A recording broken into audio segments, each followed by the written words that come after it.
홍콩에서 영국과 중국 사이의 분쟁은 항상 긴장의 문제였습니다. 최근에 세계에서 가장 오래된 해군 중 한 곳인 영국 해군이 한국과의 협력이 역사상 최고 수준에 이르고 있습니다. 영국 해군이 역사상 최초로 해외 자국의 해군 군함 여러 척을 한국 조선소에서 건조를 했습니다. 자존심 강한 영국 해군 역사상 처음 있는 일로서 한국과 영국 해군과의 교류 협력이 역사상 최고 수준에 이르고 있습니다. 이러한 협력 관계는 중국이 매우 두려워하고 있는데요. 그런데 얼마 전 영국 해군 항모전단장이 우리 독도함과 영국 퀸 엘리자베스함과 함께 태극기와 영국 유니언 잭을 나란히 걸고 동해상에서 비밀스러운 동맹훈련을 한 것이 알려지면서 거대한 충격을 주고 있습니다. 이를 두고 한국과 영국 간의 항공모함 동맹이 맺어졌다는 분석이 나오는 가운데 영국의 홍콩 제탈항과 한국의 고토수복의 한국 해군 1842년 제1차 아편전쟁에서 승리한 영국은 홍콩섬을 청나라로부터 뜯어낸다. 이후 제2차 아편전쟁에서도 승리한 영국은 1860년 북부의 구룡반도를 또 떼어내어 홍콩 영역을 넓혔다. 또 1890년 의화단에 난 즈음에는 구룡반도와 홍콩섬을 제외한 신계지역 영어로 뉴테리토리 지역에 대해서 중국과 99년조차 즉 99년 동안 땅을 대여한다는 협정을 하였습니다. 1997년 7월 1일 영국의 속령이었던 홍콩을 중화인민공화국에게 반환한 사건. 구 영국령 인도 제국의 독립에 이어 영국의 아시아 지배를 완전히 종료한 사건이다. 세계 최대의 시장이 돼버린 중국과의 수교와 관계 정상화를 위해서 반환의 대상인 신계지역뿐 아니라 반환할 필요가 없는 구룡반도와 홍콩섬을 중국에 완전 반환하게 됐습니다. 반환 당시 영국 정부는 중국 당국과 홍콩에 대해서 50년 동안 민주주의 체제를 인정하고 일국양제 체제를 반세기 동안 유지할 것을 약속하고 홍콩을 반환하는데 합의를 하였으나 2015년 급작스럽게 일어난 우산혁명 이후 영국과의 약속은 깨져버렸고 민주화 운동에 나선 홍콩 시민들의 2022년 7월 홍콩 반환 25주년을 맞아 영국 보리스 존슨 총리는 홍콩을 포기하지 않겠다는 말을 남겨 큰 충격을 주고 있습니다. 보리스 존슨 총리는 홍콩을 포기하지 않을 것이며 25년 전 약속을 영국은 지킬 것이라고 언급하며 홍콩이 홍콩인에 의해 홍콩인을 위한 통가 이뤄질 수 있게 하겠다고 선언했습니다. 사실상 중국의 홍콩에서의 주권에 태클을 거는 발언으로 해석되고 있습니다. 실제 영국과 중국의 홍콩 관한 조약에 따르면 홍콩이 높은 수준의 자치권을 인정해준다는 조항이 중요한 사항으로 명시돼 있는데 만약 중국이 이것을 지키지 않게 될 경우 영국과 중국 간 체결된 홍콩 반환 협정이 무효가 됨으로 인해서 과거 영국령 홍콩이 다시금 영국의 영토가 될 수 있습니다. 애초에 홍콩의 행정구역 중에서 홍콩섬과 구룡반도는 중국에 반환할 필요가 없는 영국령 섬이었고 신계지역만 99년 동안 조차를 하여 반환의 대상이었으므로 홍콩 반환 조약이 파기된다면 홍콩섬과 구룡반도의 주권은 다시금 영국으로 활용될 수 있는 것입니다. 이 때문에 영국은 부랴부랴 영국 해군의 인도 태평양 지역 배치에 나서고 있습니다. 해상 초계함 HMS 타마르를 중심으로 한남단이 최초로 인도 태평양 지역에 배치가 완료됐습니다. 영국 왕립해군은 이 함정의 배치가 일시적인 것이 아닌 영구적인 해군 주둔의 일환으로 사상 첫 번째 함정 배치를 완료했다고 밝혔는데요. 눈에 띄는 점은 한국의 영국 해군 핵심 기술 집약체들의 전략 거점을 만들어 한국과 영국 해군의 협력이 이루어지고 있다는 점입니다. 영국 퀸 엘리자베스 항모의 핵심 기술을 만들어낸 롤스로이스 밥콕 등 영국의 핵심 방위산업체 기업들이 한국 관계 당국과 한국 현지의 전략적 거점을 현지에 물색하고 있는 것으로 알려지면서 과거 메이지 유신 당시 영국과 일본 간 영일 동맹을 통해 한국 측의 영국의 핵심 기술 특히 항공모함 개발 분야에 있어서 높은 수준의 기술 이전이 이뤄질 것으로 전망되고 있습니다. 현재 영국 해군과 한국 간의 협력을 통해 영국의 옛 식민지와 한국의 옛 고토들을 되찾을 수 있을지 주목되고 있습니다. 그렇다면 어느 지역들이 있는지 살펴봅니다. 첫 번째 홍콩섬과 구룡반도 홍콩섬과 구룡반도는 앞서 설명했듯이 중국에 반환할 필요가 없는 청나라와 영국의 전쟁을 통해 얻어낸 영국의 영속적 영토였습니다. 현재 홍콩은 홍콩 반환 조약 당시의 조항을 중국이 지키고 있지 않고 있기 때문에 영국령으로 되돌아갈 가능성이 높습니다.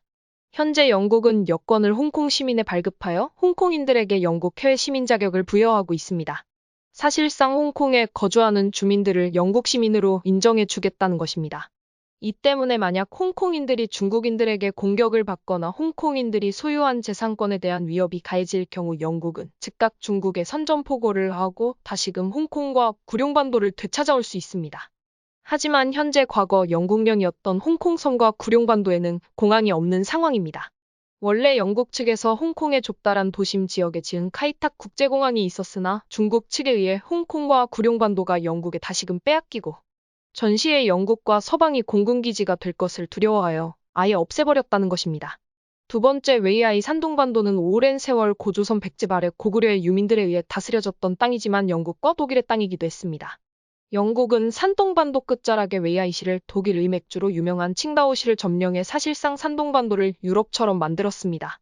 지금은 온전한 중국령이 되어 산둥반도는 현재 중국 해군의 핵심적 전략 거점이 되고 있습니다. 산동함 등 중국의 핵심 항모 전단이 산둥반도 칭다오 부근에 자리 잡고 있어 동아시아 정세에 위협이 되고 있습니다. 또 수도 베이징으로 향하는 전략적 관문에 위치하고 있어 만약에 서방과 중국 간의 패권 다툼이 벌어지게 될 경우 서방 진영이 꼭 차지해야 할 전략 거점입니다. 이 때문에 부랴부랴 영국 측에서는 산둥반도와 가까운 새만금 일대에 한국과 협력하여 전략 거점을 마련하기 위한 작업에 착수했다는 분석이 나오고 있습니다. 영국 대사관까지 나서서 이 지역의 영국 기업인들을 초청해 투자에 나서고 있기 때문입니다. 이 때문에 웨이아이와 산둥반도에 대한 전략적 견제가 영국 측에 의해 한국과의 협력을 통해 이루어지고 있다는 분석은 거대한 충격을 주고 있습니다. 실제 한국의 항모 건조 사업에 우리 측 대기업 조선소와 핵심 항모 기술을 갖고 있는 영국 모업체 간 협력이 긴밀하게 이루어지고 있는 상황이어서 조만간 탄생할 한국의 항모전단과 영국의 항모전단이 동북아시아의 안보를 수호할 수 있게 될지 주목됩니다. 그중 산둥반도는 서방 세계가 견제해야 할 핵심 위치여서 현재 걸고 산둥을 통치했던 경험이 있는 독일, 영국, 한국 등의 관심이 최근 들어 부쩍 상승하고 있고 서방 기업들의 투자가 높아지기 시작하면서 산둥 현지 주민들 사이에서는 그 도이러치가 마치 홍콩인들과 같이 자신들은 중국인이 아닌 산둥인이라는 자부심이 있고 차량 번호판에도 과거 산둥반도에 있었던 나라인 노나라의 앞 글자를 따와 차량 번호판을 붙이는 등 독립적 움직임이 포착되고 있습니다. 실제 산둥인들은 과거 영국, 독일의 식민지 시절부터 중국 본토인들과는 다르다는 기록이 있습니다. 산둥인들의 키가 다른 중국인들에 비해 매우 크고 부지런하다는 것을 서양인들은 목격했던 것입니다. 실제 현재도 중국에서도 한반도와 인접한 산둥반도와 중국 동북 삼성 지방 사람들의 키는 동아시아에서 한국 다음으로 가장 큰 신장을 가지고 있어서 산둥인들이 기존의 중국과는 다른 민족임이 인류학적 통계를 통해 드러나고 있습니다. 사실상의 영국에 의한 산둥반도 지방의 대한역 사공정 작업이 진행되고 있다는 해석이 나옴에 이를 통해 현재의 산둥 주민들의 상하이는 수세기 동안 화려함과 번영을 상징하는 도시로 성장했으나 최근 벌어졌던 상하이 봉쇄령 이후 수많은 상하이의 부호들이 탈출하고 있습니다. 한국에서는 서울대학교와 카이스트를 졸업하면 상하이 시민권 자격이 주어지는 셈입니다. 자격이 주어지는 것으로 중국에서 일선 도시들 베이징, 상하이, 광저우, 선전시의 시민권 즉 호적 신청 자격을 따는 것은 매우 힘든 상황이어서 함부로 이사조차 가기 어려운 도시입니다. 즉 내가 만약 중국 지방 소도시 유커 호적 등록돼 있다면 베이징이나 상하이 같은 도시에 감히 거주지를 옮길 수 없도록 한 정책인데 세계 100위권 대학교 졸업자들은 상하이 시민권을 딸 수 있다는 것입니다. 상하이의 자유민주주의 체제가 들어서지 않는 이상 빠른 속도로 도시가 쇠락할 것이라는 전망을 내놓고 있습니다. 안타깝게도 시진핑 집권 이전부터 전문가들은 상하이의 독립 가능성은 거의 없을 것이라는 평가를 내렸습니다. 그 이유는 상하이가 중국 핵심 정치 집단 상하이방의 근거지이며 경제적 번영이 중국에서 가장 높은 지역으로 시민들의 만족도가 높아 반란의 가능성, 분리독립의 가능성이 현저히 떨어진다는 것이었습니다. 하지만 시진핑의 장기 집권 이후 상황이 달라졌습니다. 해외로 망명한 상하이의 시민들은 상하이의 분리독립을 요구하며 시위를 벌이고 있고 조직력을 갖추어 상하이 분리독립 운동을 전개하고 나서고 있기 때문입니다. 이를 위해 이들은 미국, 영국 등 서방의 신국들과 접촉하고 있고 특히 과거 상하이를 경영했던 영국은 핵심국입니다. 하지만 영국은 과거와 달리 홍콩이나 싱가폴 같은 영국령 식민지 해군기지를 모두 잃은 상황이어서 상하이를 되찾는 일은 어렵습니다. 이 때문에 영국은 한국이나 동아시아 인접 민주주의 국가들 간의 연대를 진행하고 있어 눈길을 끌고 있습니다. 지금까지 살펴본 홍콩, 상하이, 웨이아이는 영국의 핵심 식민지 중 한 곳이었습니다.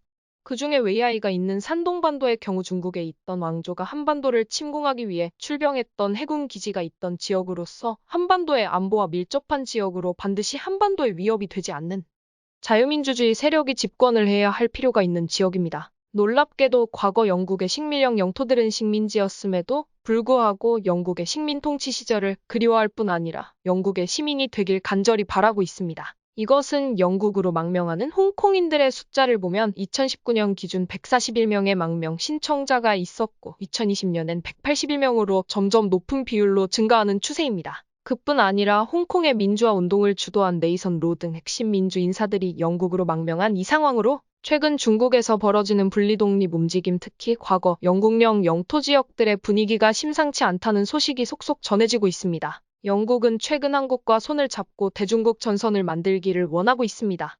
퀸 엘리자베스 항모 전단은 최근 독도함과 연합훈련을 진행할 뿐 아니라 2022년 림팩 훈련에서는 참가국 중 최대 규모로 전력을 파견하여 미국과 영국 영연방의 핵심국인 호주, 캐나다 등 우방국들과 연합 해상훈련을 때로 진행하며 동아시아의 자유민주주의 세력이 좀 더 강한 패권을 갖도록 노력하고 있는 상황입니다. 그뿐 아니라 영국의 핵심 항모 기업들이 한국의 새로운 터전을 잡으려 하는 가운데 한국, 영국 간의 항모 동맹을 통해 동아시아의 자유민주주의화를 위해 최고의 협력 관계가 만들어지고 있습니다.